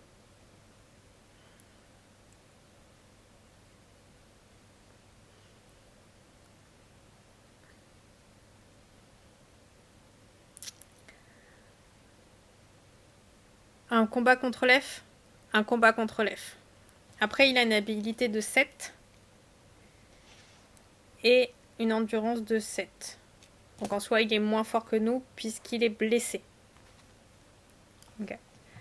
Donc on est parti. Donc on est dans cette cage. Il faut s'imaginer la cage qui bouge là, avec des ossements, donc ça doit être super instable.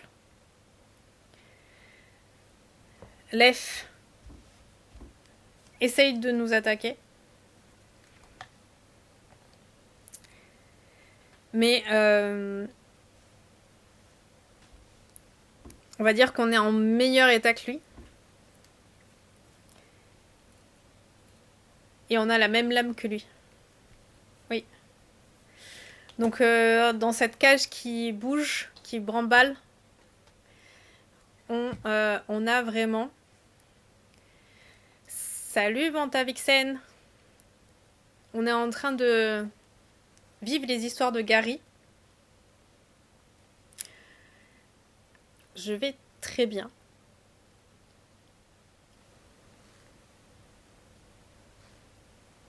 Et toi, comment tu vas ?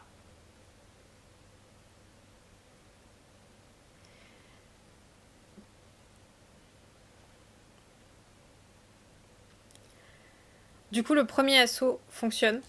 On lui enlève. On arrive à le blesser. Donc on s'imagine hein, cette cage qui est sur I don't speak very well English. C'est pas du tout mon truc.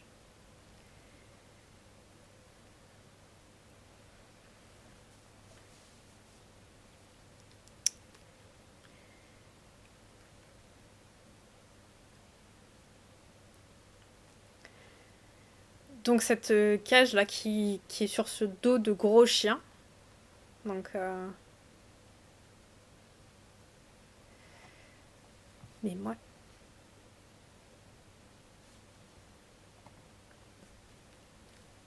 oui, écoute, euh,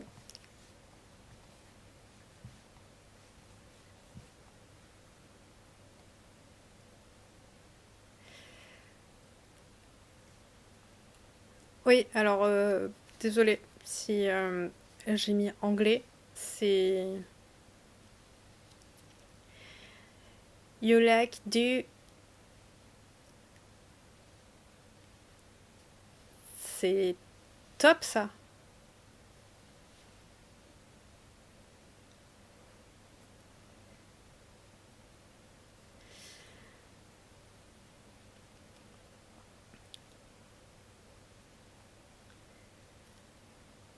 Do you have Instagram or social media?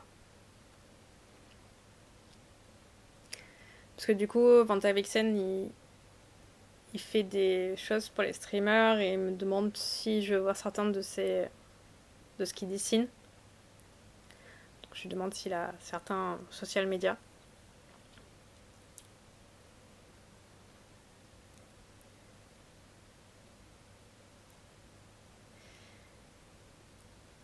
It's the same name, Xenoalia. Du coup, on repart sur notre combat. On y va. On relance les dés. Donc Lef, il est, il reprend un peu pied malgré qu'il ait cette jambe cassée. Et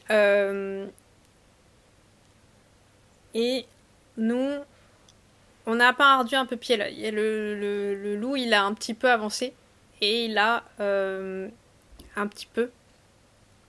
On a perdu un petit peu notre équilibre.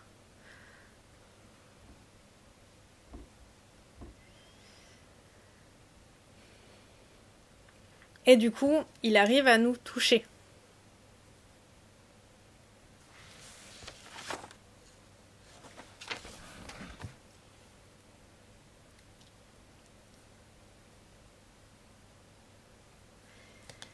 Ce qui fait que on n'est pas très bien, on est ballotté. Lef essaye de nous battre. Et on...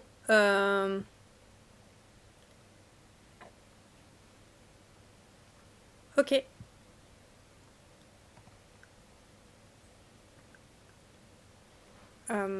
I will see this after the fight.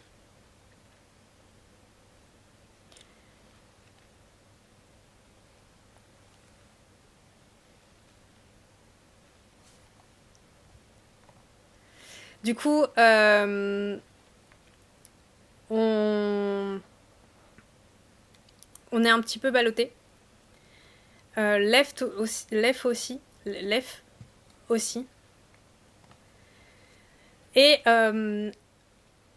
du coup, lui, il a perdu l'équilibre. On arrive pour venir le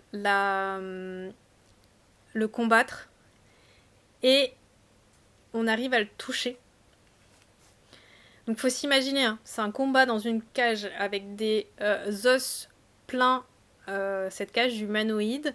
On est sur le dos d'un loup qui avance. Enfin, d'un chien. D'un très gros chien qui avance. I don't forget. I will see you. I will accept your request after the fight. Et donc, je commence à. Et donc, le Gary commence à venir se battre dans cet univers qui est très étrange quand même, cette cage avec ses ossements, cet elfe noir, voilà. Donc, on arrive à l'attaquer. L'elfe reprend son équilibre, toujours à avancer.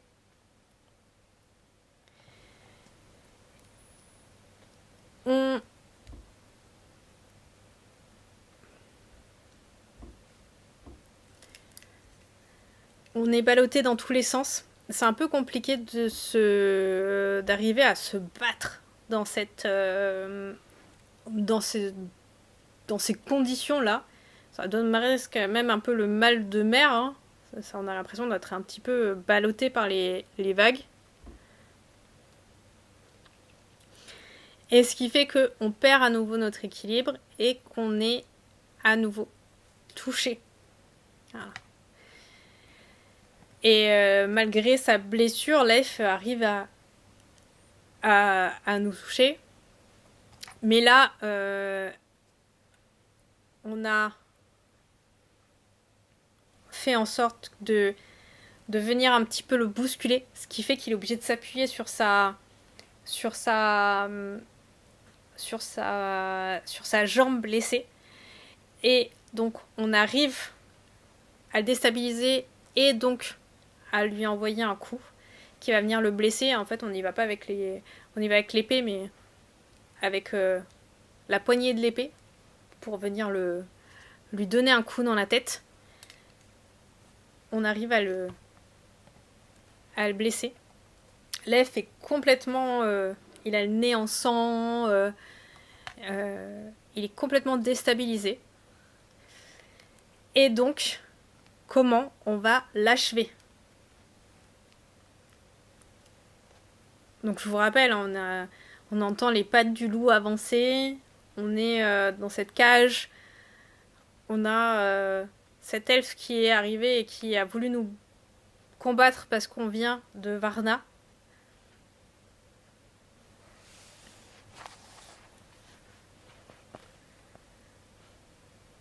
On le plante avec un os.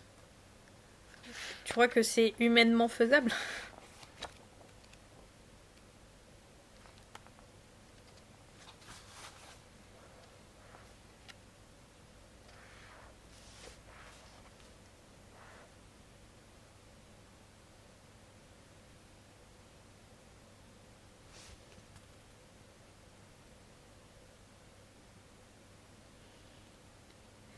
On le plante avec un os. D'accord. Du coup, on prend l'os. On prend un os à nos pieds.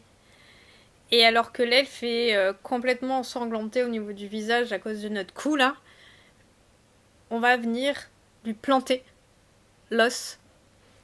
Du coup, on va venir planter l'os au niveau à un endroit où c'est plutôt mou. Et donc on lui enlève tous ses points.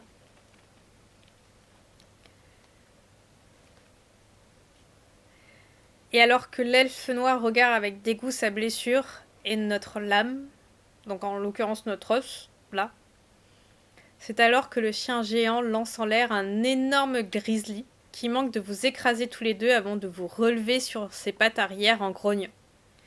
Malheureusement, il vous fait face et vous devez inévitablement le combattre.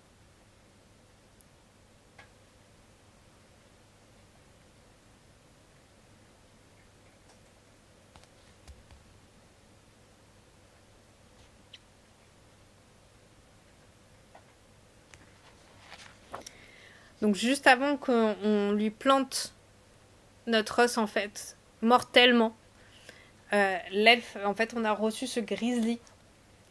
Et donc on va se retrouver à combattre le grizzly.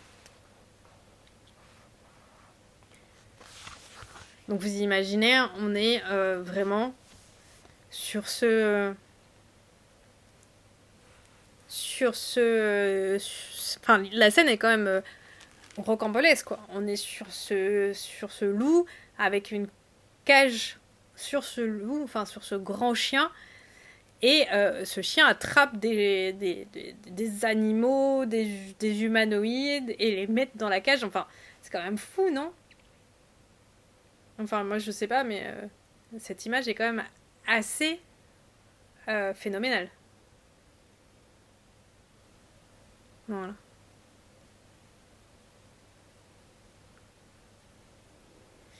Flamèche pour faire peur à l'ours. On peut essayer.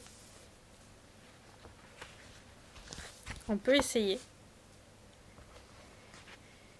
Ça fait 12.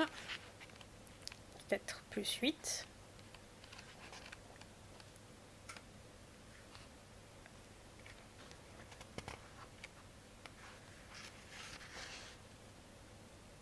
Non, ça fonctionne pas. Le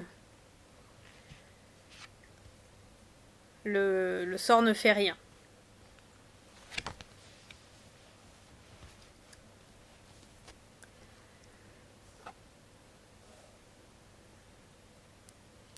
Le sort ne fait strictement rien. Mais vous trouvez pas cette scène complètement folle? Enfin, moi je l'imagine, hein, je trouve que c'est assez perturbant quand même. Enfin, de se retrouver dans cette cage et d'avoir des choses qui nous arrivent comme ça, sur la tête. C'est assez particulier, non?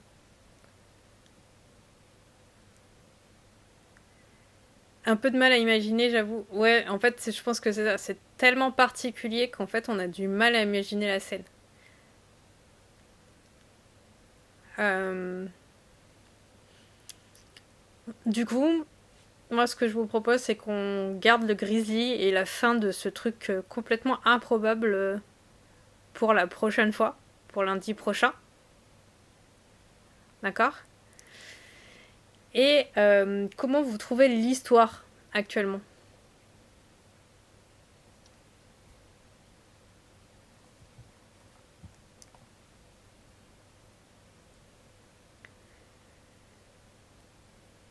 À part ce moment très improbable quand même. Ouais, c'est sympathique. Moi, j'aime beaucoup. J'avoue qu'au début, le fait qu'on soit mort lundi dernier plusieurs fois d'affilée dès les premiers instants, ça m'avait un peu refroidi. Mais là, j'aime beaucoup l'histoire. J'aime beaucoup l'idée de, de savoir ce qui se passe, de savoir si on va s'en sortir. Bon, après, s'en sortir, on s'en sortira toujours, mais avec combien de morts au compteur, on ne sait pas. Mais ouais, pour l'instant, ça me plaît énormément.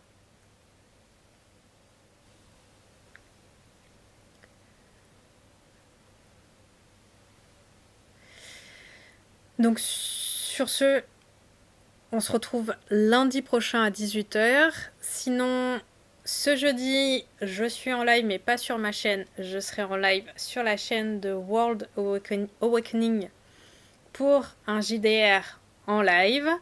Donc, n'hésitez pas à venir nous voir. Et sinon, on se voit lundi prochain, même heure, pour la suite de l'histoire.